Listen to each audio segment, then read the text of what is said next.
Hello. So how's everybody doing? I did the first part. Part one of the new YouTube that I was that I'm work that I you know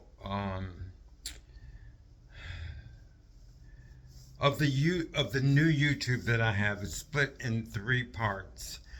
I did it yesterday, and I knew not that many people. I know in the beginning, because it's long and it's complex, and I know it's going to take a while for people to see it. So far, I got 7 people who saw it, which is very good for me.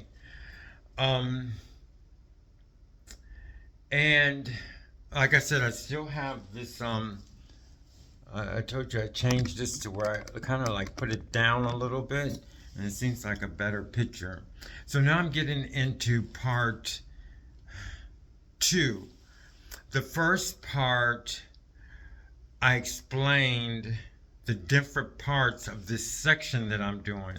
I'm doing in part one, part two, and part three as far as this um,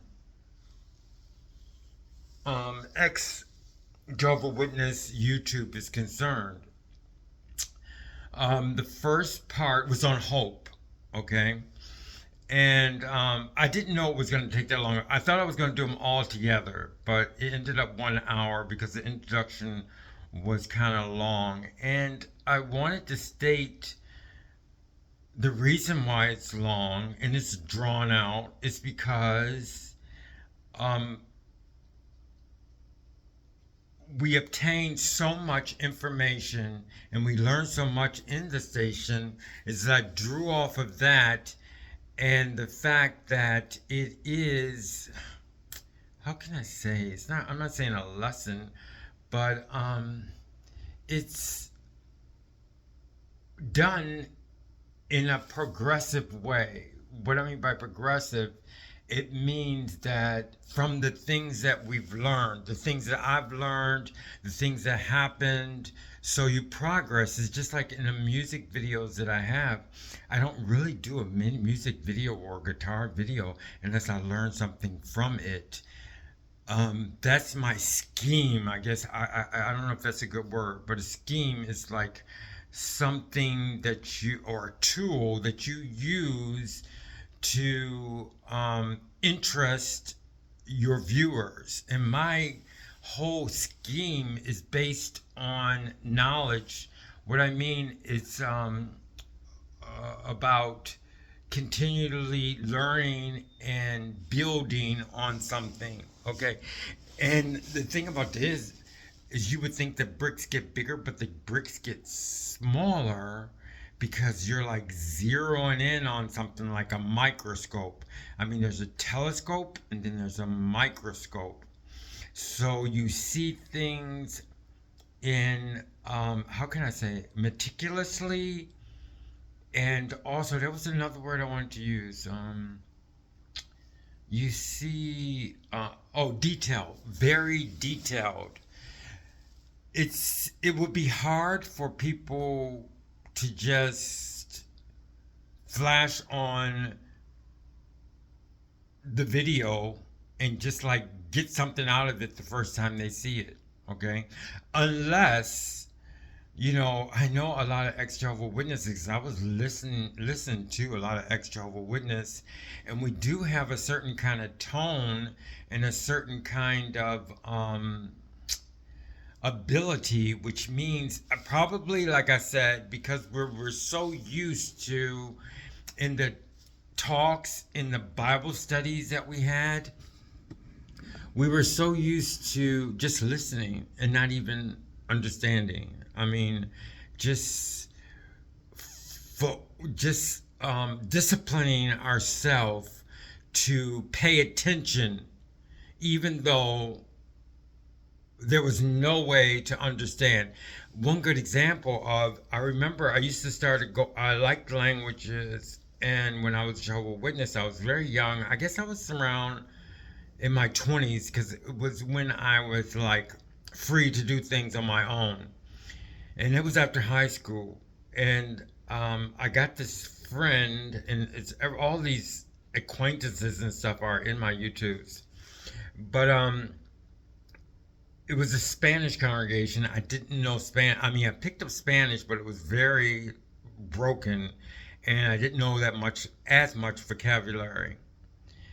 And I still and yet would go to the Spanish congregation. And I developed friendships, and I had this one friend, which I've mentioned him, but I'm not going to say his name or anything, because it's just a part of just to explain something. And and it was a big lesson because he was the type. Okay, he was Jehovah Witness, and he just knew so much. He could really talk in the Bible studies and everything. I mean, he ended up believing in everything. He didn't get this fellowship. He was just left. It didn't make him any difference. But he could handle a Bible study. And I mean, he would talk in the Bible studies, and I didn't understand anything because I was trying to learn Spanish. But oh, I'm not kidding. This is just one aspect of being a Jehovah Witness. And I'm explaining this because I want to tell you how meticulous these YouTubes that I'm doing now in Complex, and how as an ex-Jehovah Witness is much easier to obtain this information the way I'm giving it, and because a lot of the ex-Jehovah Witnesses tapes are like this. And so anyway, this is just one aspect, and it happened to other people I know, a lot of ex-Jehovah Witnesses. And we would go to his Bible studies. He had a lot of Bible studies. Um, some of them were it was all different kinds of levels. I mean, he had some Bible studies that were very basic understanding of the Bible and the Jehovah Witness, rigmarole, okay? And that one, I would still just listen, and I couldn't comment, I couldn't do anything but just listen. I loved him. He was a very beautiful friend, but I had to sit there as a discipline for myself because I believed in I just believed in him. I wanted to learn Spanish. There was no way in the world I would learn it though because of the way I learned things. But I think I got from it most, it was a discipline. And although I wasn't understanding at all, it disciplined me to follow through on understanding something. Like when I got into a college, and when I did understand, I could there's something when you study is that you have to be disciplined your body, because you have your mind and then you have your body, and your body wants to do all these things and stuff like that. But if you have a discipline, you can stay focused and go through all the details. Okay, so I'm almost sure. I mean, that's where I learned the discipline, and a lot of ex-Jehovah Witnesses learn the discipline of being able to and enjoy the fact of listening to something that they are interested in, and not wandering and being very focused on information that they are interested in. It's not like as a Jehovah Witness when you had to just listen to the meetings, and you couldn't go anywhere. You could go to the bathroom if you wanted to. You couldn't go out and have a smoke or anything. But you had to just sit in your chair and just listen to these things that didn't make any sense to a lot of people. But that was a discipline. And so we learned that. Even my mother, sometimes she would have us do that. She would say, go sit down in a chair. And we had to sit there for like an hour. Just sit, you know? And that was one of a suggestion that they gave to the mothers of the Jehovah Witnesses, of my that my mother got from one of the reading something or whatever as far as the Jehovah Witness is concerned. But that's how I wanted to explain it is, especially the first part of this segment that I'm talking about. It was hope. And I just didn't talk about hope like I did in the beginning of when I started doing YouTubes, because we've learned so much. I add the information, I strengthen what I know, and then it's like I said, it's in a more complex manner now than I give these YouTubes, because it draws on a lot of things that we've already talked about. So I did hope. Okay, and just some things I want to clear up. I did put this one. I showed you about this magazine, because I'm clearing up some things from Hope now, from my first segment of these three videos that I'm giving. I did this because I wanted to show you, because we were talking about hope, but I just showed you this. And I want to give you. Want to explain to you why I showed you this. I was, like I said, I was in the store. Oh yeah, I want to say this. I may cut off because I want to get my thermostat. I don't know how to change it to heat. Okay. And I asked, last time I thought I got it, but somebody helps me, and I thought I remembered it, but there's something that I'm missing to where I have to do the thermostat. So somebody might stop me, and then I'll try and put the whole thing as one as far as this segment, which is part 2, and which is being saved, how Jehovah Witnesses cannot be saved. Okay. So I might splice it together, but I may just if I get a call, I'm going to tell you, and I'm just going to cut this, and then I'm going to start it again. So I don't know if the person's going to call me. But why did I get this, and why was I excited about this when I saw it in the store, was the fact that just a lot of things that Christians kind of don't appreciate, because there's so many things in, like, when I say Christian countries, I mean like Christian country is a place that accepts everybody and says, okay, we're Christians, but you could do whatever you want. You could believe whatever you want. You can be a Christian, or you don't have to be a Christian. Just follow with just the basic thing is that we want to live together with everybody in harmony. So that's really great. But I mean, a lot of times, and I always thought, and I think it's so beautiful about the Christians, is that we keep that in our heart. And I think what keeps us alive is that we are actually with Jesus. Okay.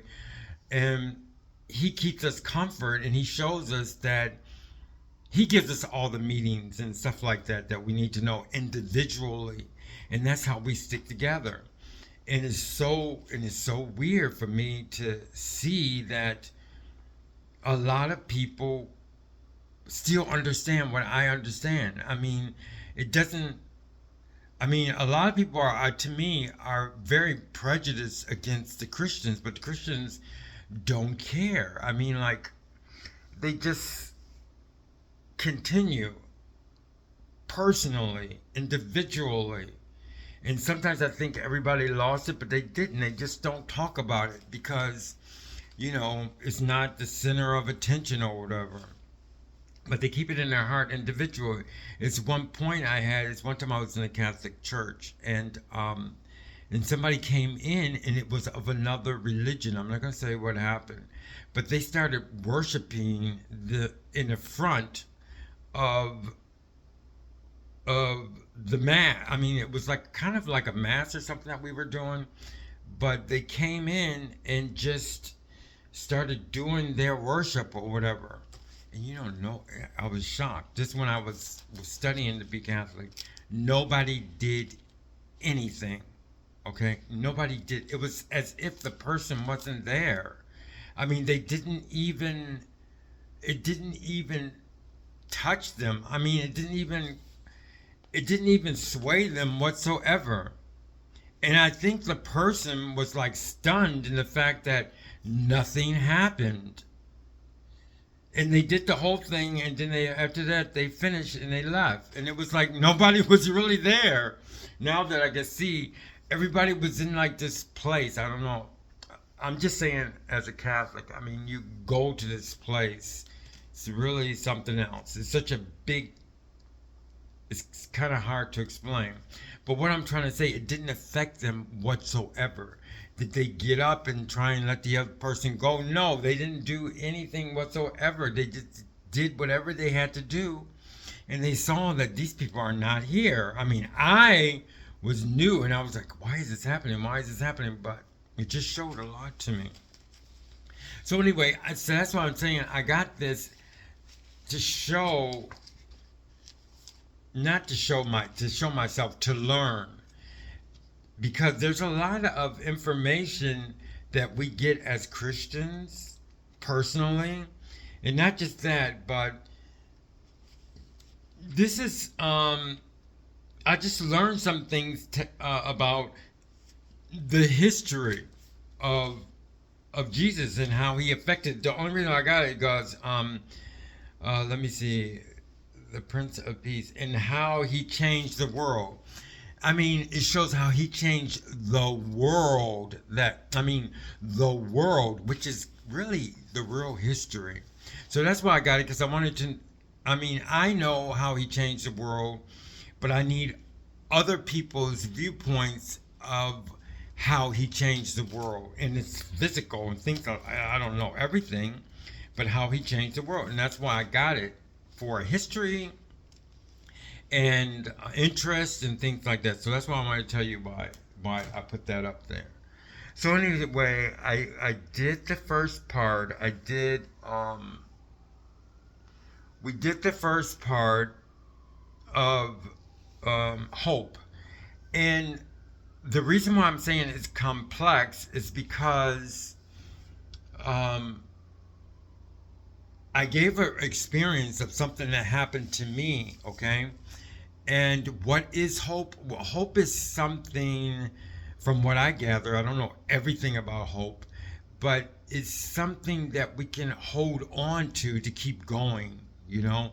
And I talked about one of my experiences, which is pretty much like everything here is my viewpoint, okay? And I know that, and I'm just sharing you my viewpoint that I think other people are interested in, okay? I have other viewpoints that I know people are not interested in, so I don't give those viewpoints. I just give viewpoints from what I feel that I hear from other people, because I listen to other YouTubes too. So that's why I'm telling you that, okay? And what I was saying about the first one is that a hope, okay? So what we were saying about hope is what I wanted to express from the first one is that everybody has a certain kind of hope in something, okay? It's different when you get really, really older. I mean, you see that memories are very important. You see that people are very important. You see that the things that you did are very important. And what I wanted to show you is that, I had an experience that was very important. I didn't even know how important it was until I seen my whole picture of my whole life and how certain people affect us, And in order for us to get through certain things, maybe we needed certain people.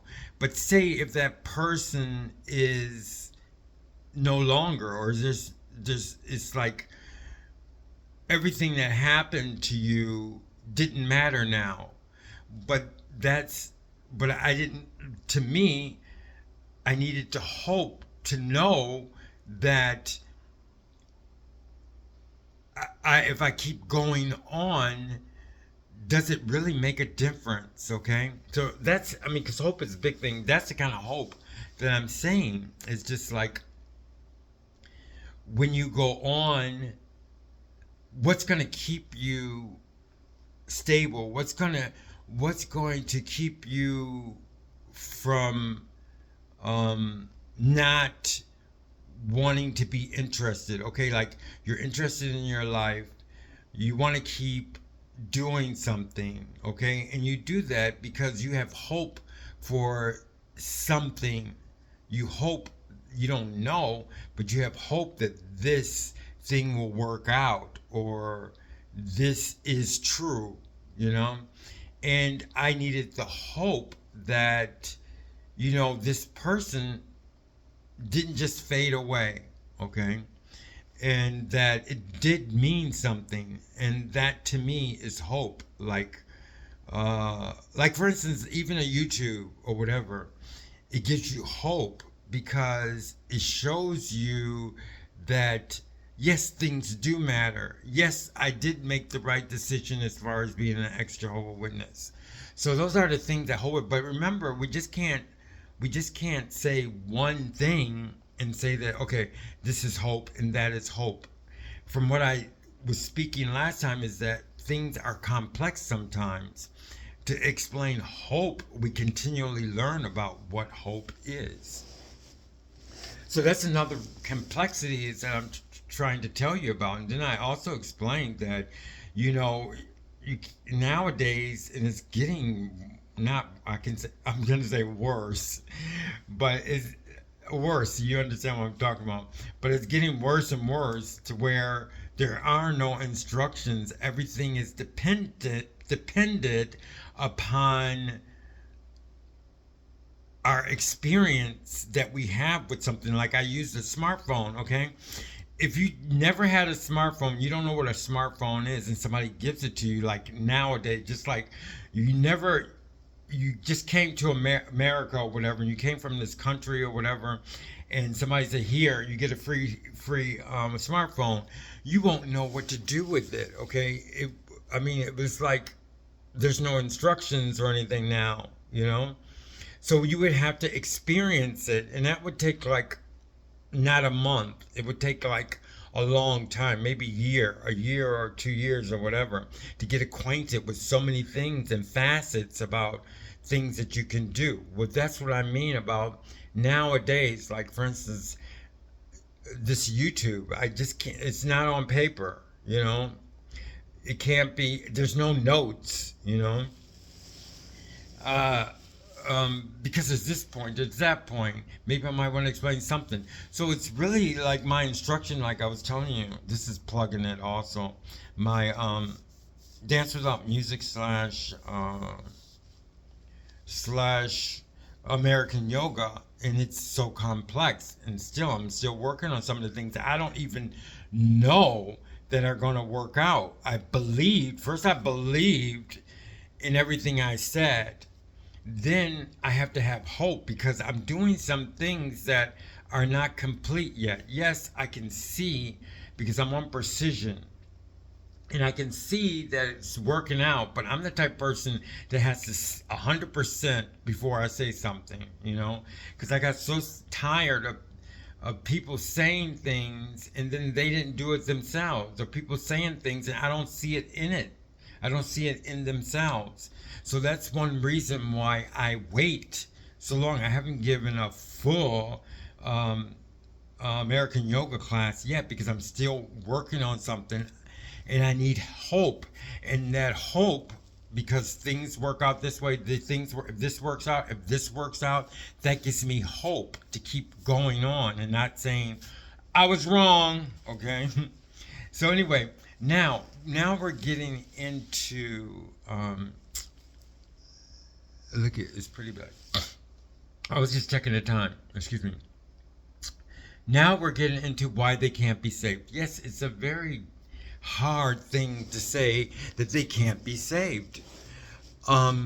Before, like when we first started the YouTubes, I would never say anything like that. But how can I do it now? Because I have experience from these years of doing these YouTubes. It's not just doing YouTubes. I actually do things, okay? that's what the whole thing is based on, is my progress in understanding certain things. Okay, so that's why I can say they can't be saved.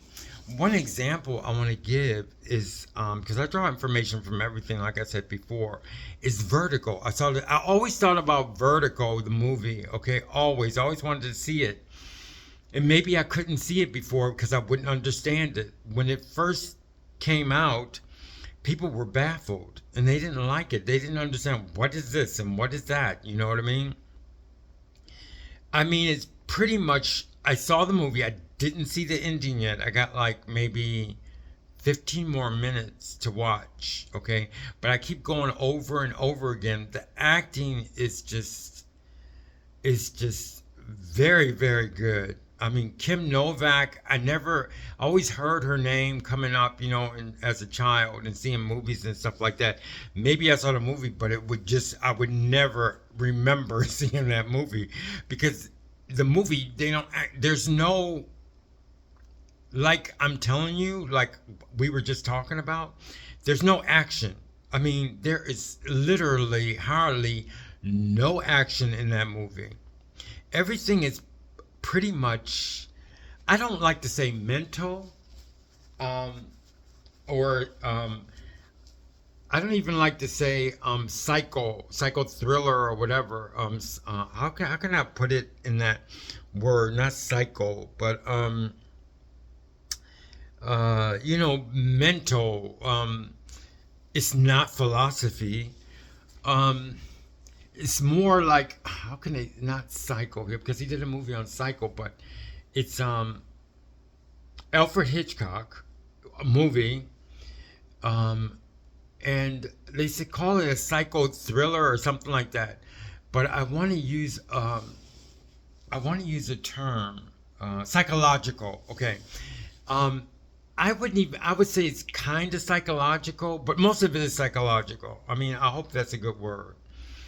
In the fact that it's more than psychological to me, but basically I would say psychological, in the fact that you're watching this movie, but most of the movie is happening in your, excuse me, in your thoughts. Okay, if you have equipment there. Okay, like for instance, like I was saying, the Jehovah Witness don't have a lot of equipment. I'm sorry, I mean, I know that's what I've been talking about. They don't have the equipment for this mere fact, and that's what we're going to go over today. Is you need equipment. Okay, and the Jehovah Witnesses are, their equipment is being hidden from them. But I want to finish this thing on this movie. And I listened to a lot of reviews about the movie and people talking about the movie and how important it is now and how everybody likes it now. I mean, it has like this following or whatever. It's a very important movie. And I watched it continually over and over, these certain parts. And I also watched the behind the scenes and how he made this movie and how he came up with certain things. And I noticed one thing that I'm glad that I saw before I saw the movie was the fact that it was important to him, the background. Like for me, okay, like I want to tell you, it's very important. Like when I do my music videos, there's always art behind me, okay? And I think that's important because, like, I learned something yesterday when I was practicing some songs. Is the fact that, and I want to put this in some of my music videos when I do an update. It's the fact that, like, when you're singing, a lot of people think that all your interest goes in singing, okay? But there's other things. It's only like, I can't even say, maybe 1% or whatever. I mean, there's a lot of things happening, and you have to study this music and art and stuff like that. But there's so many other things that that you can do, what that you're doing, even when you watch a movie. So you have to do things so that your focus so that the people really can enjoy more about what you're doing, you know? And I think one thing is like when I do the movie, when I do the music, I have art behind me, or, and I usually have it different. Now I have something to where is because I did so many art, and now I have flash art. And I noticed if you follow my flash art, is I was saying that something was merging, and now I understand. And the fact that now I do my art, I add things, you know, to the background that are slightly different. Okay, you'll notice this. Okay, this is what I'm talking about. We're in vertical. We're still talking about the movie. But if you notice my music videos, especially the last one, is developing. Is I start out with something very basic in the background, and then I add every time there's a new day or a new song or new like group of songs. I add something in the painting. Sometimes it's very slight, you know, and then the flash art develops. So now it's developed in such a way to where, and this is the complexities that I'm talking about. If you know my station, I used to do flash art. Okay, it's a segment. It's just a segment by itself, and then I play the guitar of about the piece, you know. And I was saying when I was doing my lessons, or I can say lessons or whatever, when I was explaining about putting up my art, putting my art down, putting it up, putting it down, I would express that this is changing. I was saying now when I do the music, I noticed that when I did an art, flash art behind me, now instead it's turning into flash art. That's what I was trying to say. Now it's turning into flash art. But if you, but like I'm saying, I put that behind me because it's another aspect of what I'm doing. Like I'm playing the guitar, I'm singing, and then you see the art behind you. Okay, so what I'm saying, what the point is, I tried to make is that there's a lot of things that psychological. There's a lot of things that are happening that we have to realize. Okay, that we just can't brush off. If somebody's singing, it's not just that they're singing. Well, they could just be singing, but maybe they don't realize that it's not just about singing. It's about other things too, because you can do so many things while you're doing one thing. So anyway, getting back to the psychological thriller, is the fact that in this movie they have beautiful scenes. I mean, like they have certain scenes. The cinematography is really really neat, but it's such a movie that he worried about the background of everything. He worried about everything in this movie, and a lot of things you can't even think about. You know that most people don't think about. He put it in the movie. And like I remember one thing, a guy comes into the scene or this apartment of his friend, and he has this friend, and she goes, let me make you a drink. And then you see two glasses of a drink while she's making a drink, and you're wondering like, what did she do with those two glasses? You know, that's something I'm talking about, like that. That's a complexity, okay? I mean, was those two glasses there from the first time they had to, because they always have a drink in an apartment. And things like that. And then another thing too, is like she shows him a painting of a lady sitting down. And when he's looking at the painting, if you look at her, she's in the same position. I mean, she's in the position of the painting that she just painted. Okay. So that's a complexity. Okay. And that's what I'm trying to say.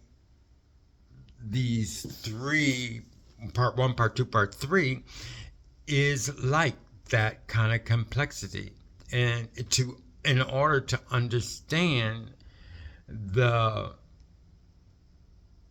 that they cannot be saved. Okay?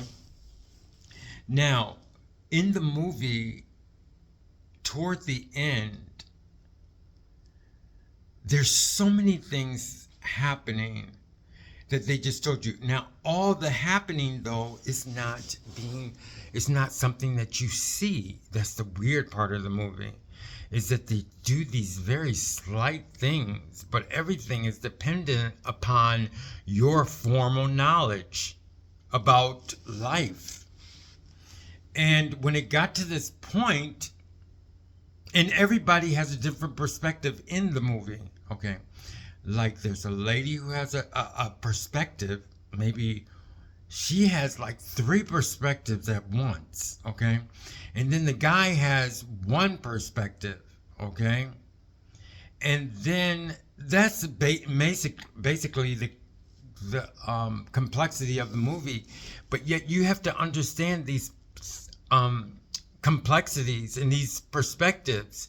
If you don't understand the perspectives, then you're kind of lost in the movie, or you think the movie is telling you something else.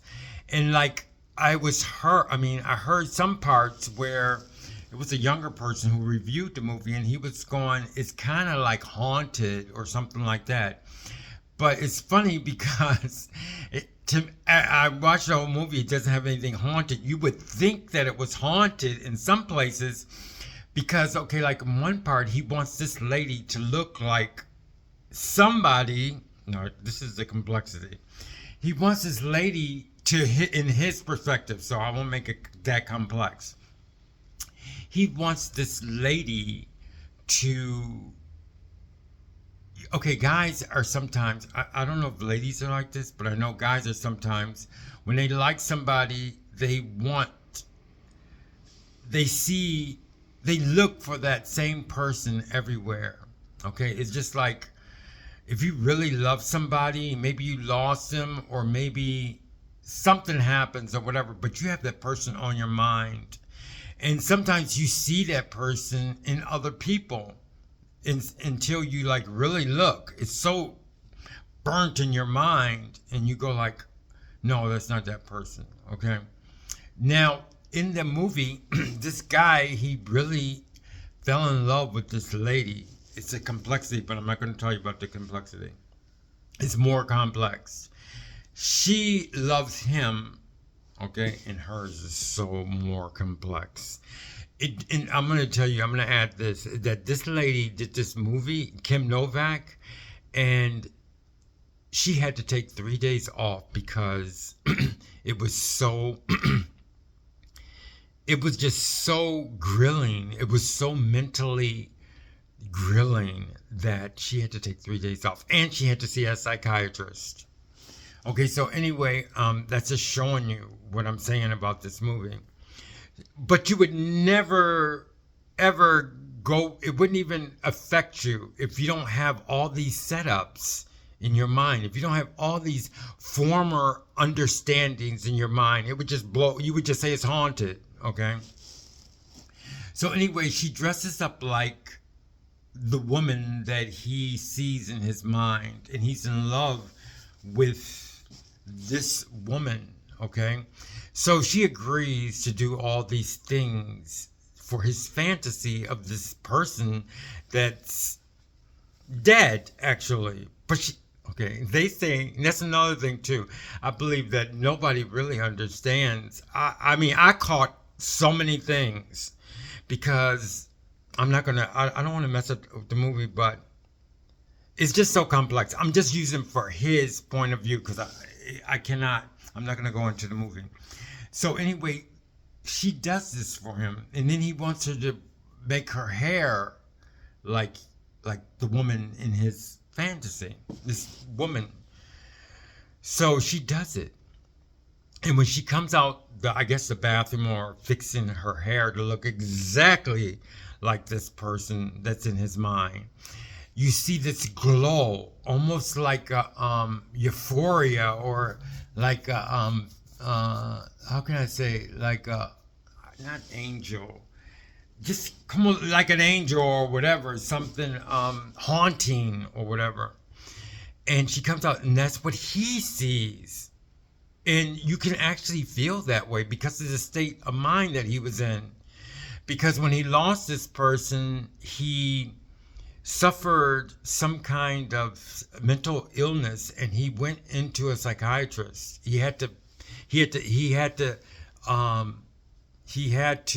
Stay. He was staying in a hospital, mental hospital. Okay. So anyway, when he was out, like I said, now he's out, and this lady does everything that he wants. And she comes out the bathroom, and now at first she had her hair down, and he goes, "Well, put your hair up." So she puts her hair up, and when she comes out the bathroom, he's haunted. It was like, wow, a glow. And that would actually happen to someone, okay? It would actually astound a person. And that's what he was showing. Alfred Hitchcock was showing that his perspective in that scene, okay? And yes, it can happen to anybody, because I remember one time I was working for this Irish pub. Excuse me, and we had a big apartment upstairs, okay, that I lived in. And I remember the living room, the living area was a very big living area, and in the back they had like a sunroom. It's kind of like an old type apartment, but it was attached to the living room, but you could tell it was a sunroom because they had all the windows, around it, and it had an opening, but it didn't have any doors or anything. But anyway, they closed the doors, okay? I remember they made it into a room, okay? And the thing about it is that they did it in such a way to where if you kept going into that apartment and you never saw how they walled off the apartment, it would affect you, okay? And it's funny because when I came back and it was done, it kind of like jilted your perspective, until you realize it. Even my boss, okay, she came to look at the apartment, and she go, wow, it was almost made her dizzy because she had to like adjust to this new kind of way. So that's what I'm saying. It does affect you. And that's kind of a way that one point showing that they cannot be saved, because you're going to go through something to change, to be right, to understand that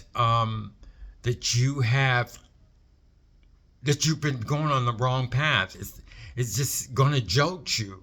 Like, for instance, the guy, when he saw the girl exactly the way she wanted him, she saw this light. It was like a ghost or something, But they just showed that frame a little bit, and then after a while, they just put it back into, like normal, like she was just normal like everybody else. But the only way you could notice that, because he saw this light, this his point of view, if you didn't understand about what his perspective, then you would think it was like, oh wow, this is a spooky movie. You know what I mean? So anyway, that's what I was trying to say. The movie is very important, but I didn't see anything strange in the movie at all. But if you didn't pick up a lot of things and your mind was not capable, I'm not saying when I say not capable, I mean if you haven't researched your mind or researched how things happen constantly, then you would see the movie in a different light. It would be like more like a psychological horror movie, okay? But it wasn't a psychological horror movie for me because I adjusted to everything that was happening in the movie as it progressed. I mean, from the beginning, okay? even in the beginning, okay, another point I want to make in the movie is that points of views, that's how they start out the movie, with these points of views. Like in one scene, they have like 2 or 3 different points of views. I don't know how he did it. I have no idea. He was very talented. Into one time they were chasing this guy, and one of the detectives fell and had to hold on to a ledge or whatever. That was his point of view. And then there was somebody who tried to save him. He was on an incline, and he tried to save the person who was falling. And the thing about it is why would he? I mean, he couldn't save. He had to save himself because he was on an incline, trying to give the person who's on a ledge help. If you understand, that's how the movie was, okay? And that's how life is, okay? How are you going to help somebody when you can't help yourself? When you're in danger. And that's another point about the Jehovah Witnesses. You know what I mean? And I explained to you how our ex-Jehovah Witness is going to help. Oh, okay. I have to go now. I got the thing at the door.